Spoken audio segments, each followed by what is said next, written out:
titik SSTTA garing Romawi 3 tahun 2006. Bab lulus pasinaon basa sastra tuwin budaya Jawi bergodo kalih tahun 2009. Yayasan Triwido Tulungagung, Jawa Timur. Nyemak lan saterusipun migatosaken lan saterusipun nglelimbang lan saterusipun hanetepaken para siswa ingkang sampun laksanakaken pasinaon ing Yayasan Triwido wiwit ancangan gladen saha cak-cakan basa sarta tuwin budaya Jawi tanggal 2 Februari 2009 dumugining tanggal 39 Januari 2006 kanthi tumemen panesuh Yayasan Triwido ngukuhaken lulus sedasa siswa pasinaon bergodo kalih saking cacah 19 siswa.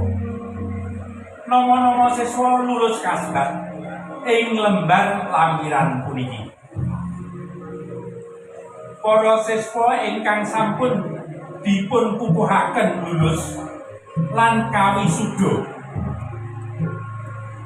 anggadhahi hak sarta kewajiban nularaken ilmunipun sarta migunakaken ing bebrayan kanthi trep manut ngadat Jawa sarta dados warga Yayasan Triwido Sanggar Sastra Triwido. Lan kekancingan menika lumampah sah wiwit tanggal panetepan dipun tetepaken ing Tulungagung tanggal 11 Maret 2006. Pangarsa dipun asmani panjenenganipun Dr. Andes Sunarko Budiman, Magister Kebijakan Pendidikan. NIA 1805 1910 011. Panitra dipun asmani dening panjenenganipun Dr. Imam Riyadi, Magister Kependidikan. Nomor induk anggota 1500 gangsal 1910 058. Lampiran nomor 1500 gangsal garing 06 garing Yastri titik SSTTA garing Romawi 3 2006 tanggal 11 Maret 2006.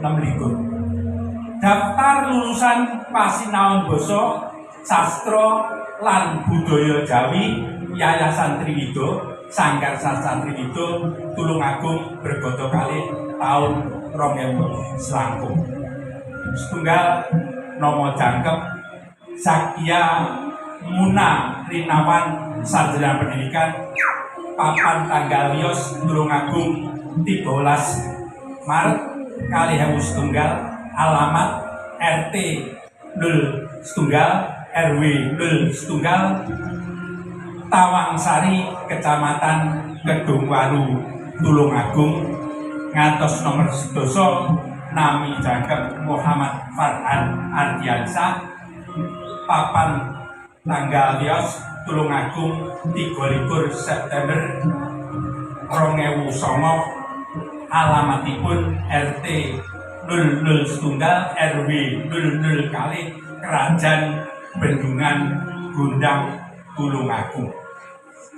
Dipun asmani dening panjenenganipun pangarsa Dr. Andes Sunarko Budiman, Magister Kependidikan. Nomor induk anggota 1800 gangsal 1910 011 kalian panitra panjenenganipun Dr. Imam Riyadi, Magister Kependidikan dipun asmani. Nomor induk anggota 1800 gangsal 1908 dul gangsal 3. Makaten. Assalamualaikum warahmatullahi wabarakatuh.